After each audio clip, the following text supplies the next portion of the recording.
Hola, shalom, bendiciones, y seguimos aprendiendo sobre el reinado de Salomón. Es muy importante todos esos actos proféticos. Es algo que nosotros estamos viviendo y debemos de vivir en un futuro. ¿Cuál era el punto? Lo principal del reinado de Salomón fue edificar el templo. El templo es el lugar del encuentro con la presencia de Dios.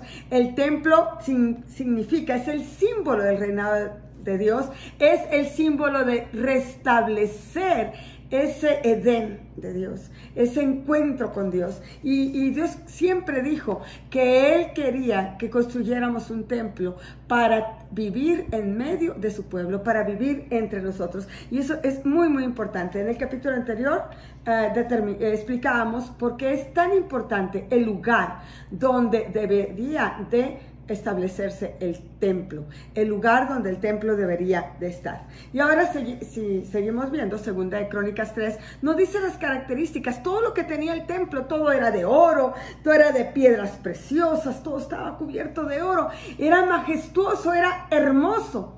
Y había algo muy importante.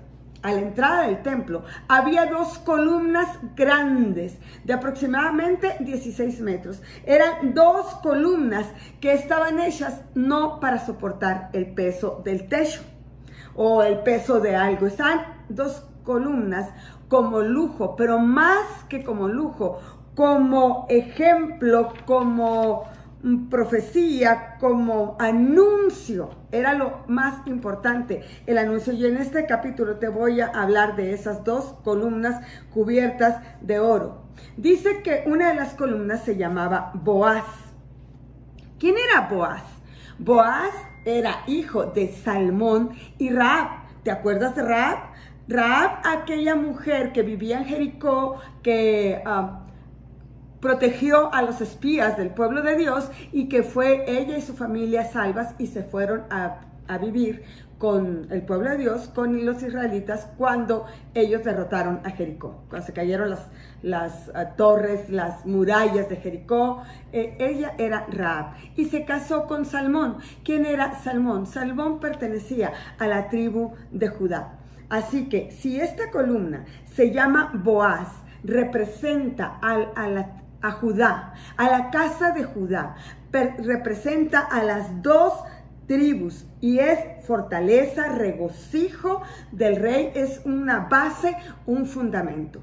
Boaz, que quiere decir otra vez fortaleza o regocijo del rey. Una de las columnas era fortaleza, regocijo del rey, y representaba a las dos tribus o a la casa de Judá con ese nombre, el nombre de Boaz, que pertenecía a la tribu de Judá.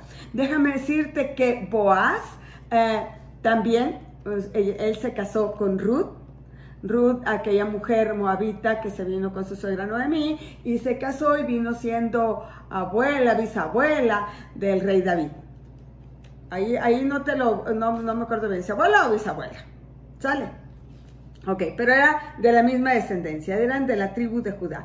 Y esta columna era la que estaba posicionada al lado izquierdo.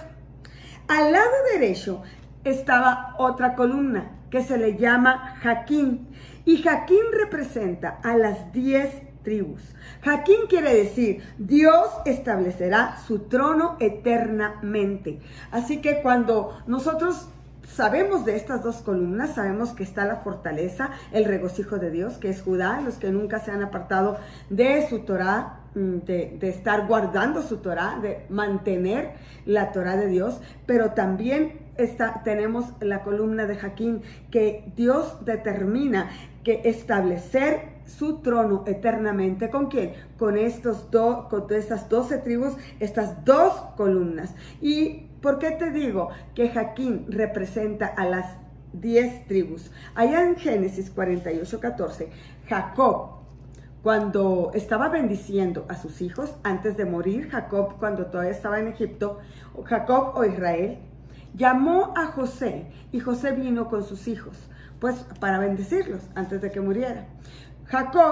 José le puso frente a Jacob a sus dos hijos, a Efraín y a Manasés. Manasés era el mayor, y por ser el mayor lo puso frente a Jacob para que lo bendijera con su mano derecha. y a Efraín, como era el menor, había de bendecirse con la mano izquierda.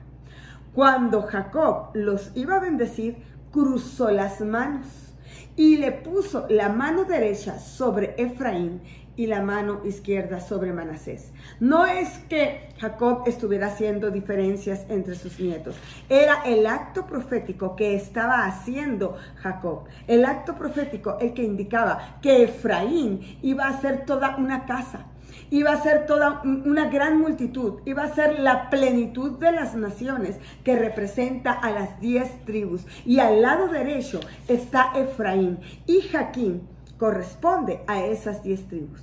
Estas dos columnas estaban en la entrada del templo. Entonces, cuando nosotros queremos entrar a la presencia de Dios, ahora espiritualmente, porque templo no existe, fue deshecho por los romanos, finalmente acabado por los romanos, pero cuando espiritualmente queremos entrar a la presencia de Dios, al templo de Dios, tenemos que pasar por en medio, o tenemos que entrar por la cobertura, se podría decir así, por el área o por el umbral que tienen estas dos columnas, las de las 2 tribus y las de 10 tribus. Y eso nos confirma en Apocalipsis.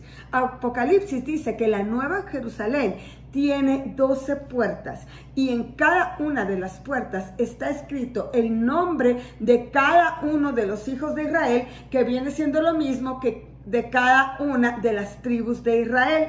Por donde habremos de entrar. Si tú y yo no entramos por ese umbral, por esa cobertura, por esa identidad, por en medio de esas 2 columnas o por el conocimiento que tenemos que entrar únicamente si somos llamados hijos de Israel con los nombres de una de las 12 tribus, no vamos a poder entrar al templo.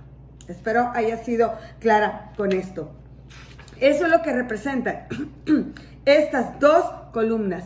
Parecían que era puro lujo, pero era un anuncio. Por aquí, por en medio de estos 2, cada uno de ustedes tiene que pasar. Así que yo te invito con este conocimiento a que tomes la identidad del pueblo de Dios, a que sepas que debes de pertenecer a una de esas 12 tribus, a que sepamos cada uno de nosotros que es al pueblo de Dios al que se le está dando el templo, y que dijo el Padre: háganme un templo porque yo quiero vivir en medio de mi pueblo, y tenemos que ser parte de ese pueblo.